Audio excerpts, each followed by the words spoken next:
Wanted to mention there's a new report, 400 pages long, that documents a massive increase in attacks on religious liberty in this country. 50% increase coming from perhaps, well, gay theory, among other places. 1,400 documented attacks on religious freedom since the report first started coming out in 2011. It's called Undeniable, the Survey of Hostility to Religion in America from the First Liberty Institute. It was been out since Tuesday, weighing First Amendment rights of Americans to live out their Christian or religious convictions without fear of reprisal from the good people, as I call them, in the civil government. 418 pages long. Kelly Shackelford is the CEO and chief counsel. We are in a battle for the future of the country right now. There's a real battle over religious freedom. If you try to pass a law protecting religious freedom in any state, you try to pass a law protecting religious freedom in any state, and it would be very difficult because there's so much controversy over religious freedom, which is amazing. The pastor, the lay pastor, fired from his position, right, as a health official solely because of sermons he preaches on Sunday. The bakery shut down. The beloved football coach fired for briefly kneeling on the field. This is the kind of thing that we are concerned about, and we would appeal to liberals everywhere to be liberal, right? Liberal implies openness to other people, and yet it is from that self-styled wing of the political world where these abuses most strenuously and stridently come from. The idea of being a plumber is something that hasn't really entered my mind myself, but I've thought in the past of having a son maybe learn that trade. I have a son who ended up going into the welding field after a year-long stint in the Marines. He left badly injured and has gone into the trade of welding. But plumbing is one I had thought for him earlier, and thought maybe he could get in as a 15-year-old, as an apprentice. Possibly it didn't quite work out. But I've been interested in that field, partly because it's one that's so important that state government in Tennessee and in states like Minnesota has claimed ownership of that whole trade. In other words, this trade belongs to us. We own it, and you can enter it only by our permission. That is, of course, through the licensing regime in plumbing. Carlton Goss is 26 years old. He and his wife, Cassandra, have 3 children. They live in Saudi Daisy. He's been in that field for 9 years and has some experience of working in another state, a more progressive state, Carlton, I would say, right? Minnesota more progressive than Tennessee. Oh, absolutely. Absolutely. Well, what does progressive mean in terms of this state-owned field in Minnesota? What's it like to work in your field there rather than here? Well, there's many additional layers of regulation and barriers to entry, so that when I held a master plumber's license here in Chattanooga, and I wanted to go to Minnesota and resume my career there and do plumbing work there in Minnesota, it was a combination of all the regulation that's on top of what we experience here and a really, really slow governmental process to get pushed through that, which resulted in, for me, I had to pay money to the government there to wait for months for them to even respond and tell me that they're not going to accept that money. They're going to keep it and make me pay again to do it a different way. And ultimately, what it came down to is they would not accept Chattanooga's license because it was issued by a county, a city, and not a state. And so I said, well, what if, this license that I have will get me a license in Alabama. What if I get the license in Alabama that is issued by a state and then reapply to Minnesota? And they said you could do that. And so I went through all of that, had to test in Alabama, had to get the license down there. Then I came back to Minnesota and they approved my application. But what they didn't tell me is that once you actually get the license, then you have to do a comp certificates for the individual cities that you would work in Minnesota. So now, competency? Yes. And so now that I had this license, now I couldn't even use it in Minneapolis or St. Paul because in order to work in those cities, which they didn't tell me this before I went through all this process, you have to have additional certification over and above the licensing. So It's just designed to keep people out of the industry. Well, what was the demand, say, of St. Paul over the state's permission in Minnesota? What went beyond the state's limits? 2 years of classroom education. Now, you could do that simultaneously if you were working toward the licensing requirements. You could do that at the same time. But if you're just coming into the state and you're starting from scratch, that's a 2-year waiting period, which who can afford that? I mean, you could not even hold a wrench against a piece of PVC pipe until you had that 2-year class or classes and then proof of having completed them. It's a little bit more complicated than that, because you could not own a plumbing company. Okay, but you could work as a plumber you could under work somebody with a license. Right. Okay. Right. So you're working under somebody else's license. That person signs off. That person's the one who deals with the inspectors, the fees, the supervision. You're not able to be your own man in that state for another 2 years until you do the classwork to get the license in the city. So the state license did not require 2 years of work in Minnesota, 2 years of classroom work? Well, the state requires a 5-year apprenticeship for the license that I was trying to get, and I was trying to bypass that by saying, look, I've already got the license in another state. And that was, if I hadn't been able to do that, then it would have taken me 5 years just to get that initial license. Well, how does Tennessee rate compare to Minnesota? If one is a free market state, which we don't have, and 10 being a American state Soviet, where would Minnesota rank and where would Tennessee rank, Carlton Goss? Well, Minnesota is far from Tennessee in that regard. And for the plumber, you've heard a little bit of my experience. For the consumer, you're going to pay about a time and a half more in Minnesota. Plumbing rates are, if you pay $100 for a service here in Chattanooga, you're probably going to be paying $150 for that same service in Minnesota. It's just that much more expensive. And you can see with, the barriers to entry and the resulting increase in demand versus supply because of that, you can see why that is. Well, let me just go. I want to get into that topic in just a minute, but as far as the ranking goes, if 10 is the worst, would be like Soviet Union. You can't enter the plumbing trade for 10 years and you have 5 years of classroom work and so on. That would be 10, the worst. We've got probably somewhere up there, Minnesota, and down near the ones where it's the freest, you'd have Tennessee. Well, where would Tennessee rank and where would Minnesota rank in that scale? Well, best to worst. Yeah, Tennessee is not free. But they would probably rank closer to the bottom, 3 to 5 maybe, where Minnesota is going to be way up at the top. Which 9 or 8. 9 or 8. I wouldn't say 10. I mean, you might go to New York City, for example, and have worse. I'm sure, but it's up closer to the top, and Tennessee is certainly closer to the bottom. Well, the listener would say, well, it sounds like Carlton Goss, you're making arguments against the idea of regulation from the beginning, a priori, even before the beginning.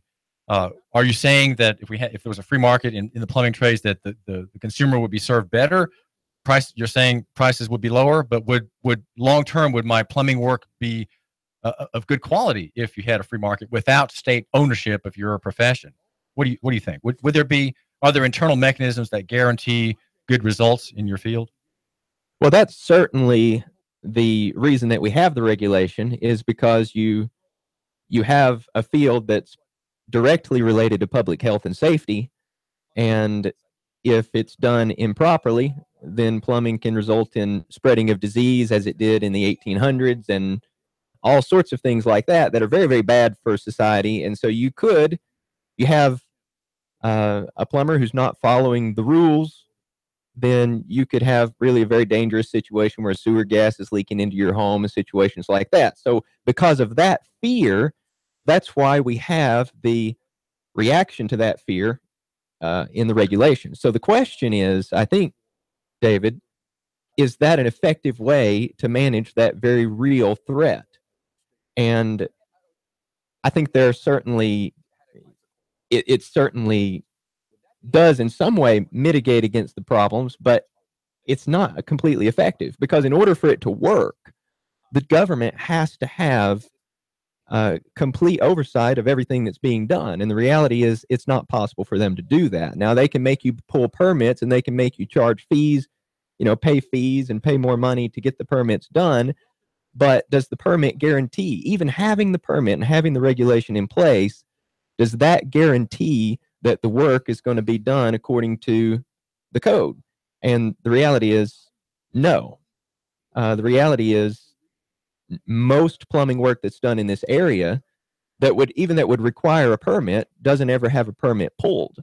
And so most of the time, I'm sure your listener could probably think back to times that they've hired a plumber and think, did the plumber pull a permit? And the answer is most likely no, because it's just too impractical for the plumber and for the government to oversee every single little plumbing job that is done. And so the reality is, while they might be able to do it on new construction, well, after the home is built, now you've got a situation where things can be changed and codes can be violated, and there's no way for the government to control all of that. This is David Tulis and Caller. You're live on the air with me and Carlton Goss, a local plumber. What's on your mind? Well, what you're saying is standard throughout America for many, many, many years. Government is evil. You're dealing with bureaucracies. America is the Soviet Union type bureaucracy times 100, and they're there to protect the interests of the corporations that are currently operating. Look at Comcast that doesn't allow EPB, and look at the government not allowing EPB to expand. Look at radio, where back in the 70s and 80s, radio stations could have expanded. People could have gotten licenses. They could have broadcasted to the public. The Democrats in charge wanted to make sure that they only got their liberal message out. So only multimillionaires who were afraid of losing their license back then had radio stations. The internet is somewhat of an equalizer, but eventually they'll take that away. So all of this happens in just about every industry where bureaucracy is communism, and it's what we have in America, and what is the enemy of liberty, freedom, and economic growth in America. They are especially local government is the enemy, because that's the one that's going to walk into your business, a big fat zoning slob, and tell you don't have the permits, even though there are 4 or 5 of them on the wall. And I don't mean big fat literally. I mean their whole system operates on bloviating. You don't have the right permit, even though you have 7 on the wall. And then when you try to get it, you're going through so much paperwork, you raise your hands and you give up. This is a problem with America, and that's why there should have been a revolution on the 200th anniversary of America in 1776. Americans are losing their freedom, and America, you deserve it because you're doing nothing about it. Keep stopping at checkpoints, keep letting the police sniff your underwear, and keep getting those licenses, permits, and Social Security numbers. Well, this is David Tulis, and thanks very much, Mike, for calling. Carlton Goss, I want to ask you about, if we don't have bureaucracy that Mike says is a great burden, and my listener may think that that's true. What about private certifications of work, say in the plumbing field? You work under the UPC, the Universal Plumbing Code, put out there by the International Code Council. If you didn't have regulation, we're dreaming here into the future.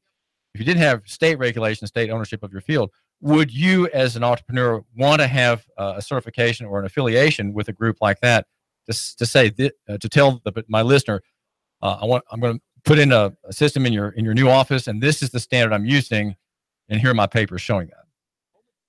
Absolutely. There has to be a standard. There has to be a code, and these codes are created by engineers who have made the calculations and who have learned from past experience about what didn't work in plumbing systems and other building codes in their respective trades.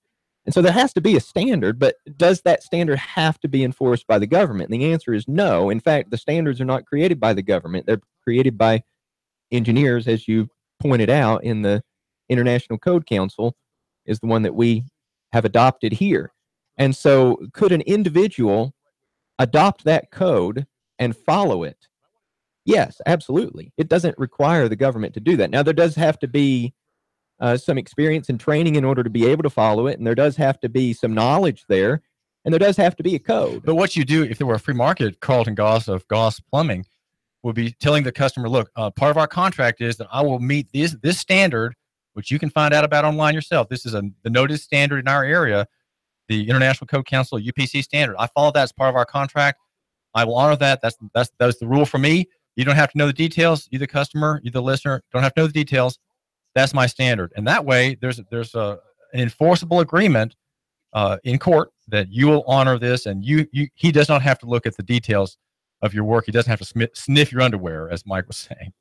Right. And so what is so bad about that? What would be so bad about, if 5 years down the road you have a major problem that's going to cost thousands of dollars to fix, and come to find out the plumber didn't honor the code. He didn't do things correctly.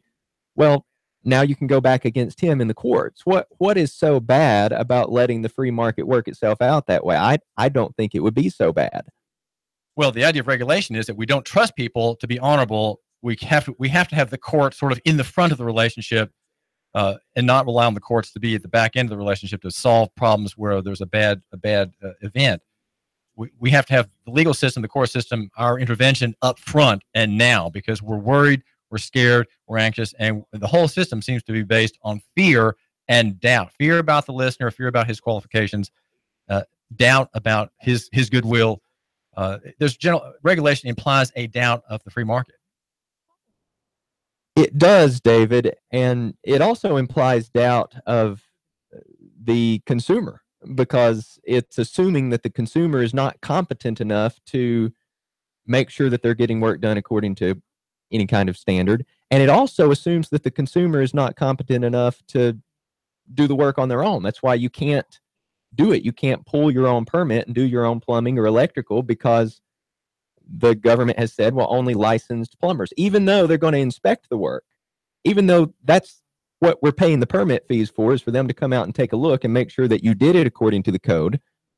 You can't do that because you as the consumer are too incompetent, according to the government, to be able to have that responsibility. One promise that might replace regulation in the future, Carlton Goss of Goss Plumbing, is the rating system online. Eventually, customers will rate their providers, and other prospective customers can look online for Carlton Goss and see how he's been rated. And if he looks, has enough stars on the assembly of reviews, that would be a better indication of his qualifications and his reliability than the fact that he has a state document saying, hey, I'm state licensed to plumb. Well, clearly the internet is changing every aspect of every industry, basically, and the plumbing industry is no different. In fact, I get most of my customers that I didn't know, they come from the internet now, and they rate me on the internet. And that's going to increase, and that will be, I think, a very reliable. I mean, we use it on when we buy things on the internet, or when we buy things in the store, we go on and look at the ratings and look at the reviews, and I think that'll be no different with any trade as well. Well, I bought a new dishwasher recently, and Jeanette said, make sure you check the reviews, and I did. So, right. And that's a good, fair, honest forum where people can say, hey, there's a problem here. This guy did this wrong. And I think that's a great way for consumers to look out for themselves, is to go online and check those. And well, how can my listener get a hold of you, Carlton, since we're mentioning having business? How can he get a hold of you at Goss Plumbing? Yes, he can call my number at 423-443-2402, 423-443-2402, or you can contact me through my website at www.gossplumbing.com. Well, this is one of the arguments we make here, Carlton Goss at Nooga Radio, and also at our chief sponsor, Nooganomics.com. The argument is that we need to have more confidence of local people, and I suggest that one of my exhortations is love your neighbor and buy local. Now, in your field, it's all local. You don't have national players in the plumbing field, and so one should choose a service provider who based on a personal connection, and that I think is important. In your field, it's almost all personal and by referral. Do you get a lot of business by personal referral, or is it online? How do you get web traffic in your business, Carlton? Well, I get most of my work by referrals from people that I know, people that I've done work for. Any advertising that I do, it's usually, I think, people looking me up on Google and just finding me there. And what ideas make you distinct from other people who show up on that search? What are the key words that matter?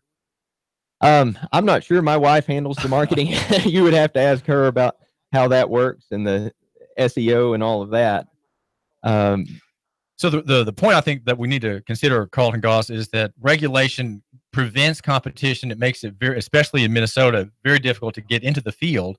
And so the incumbents regulation is an Incumbency Protection Act, if you will, in the plumbing field. It's almost impossible to get in, and it raises the barrier for entry, raises costs, raises friction.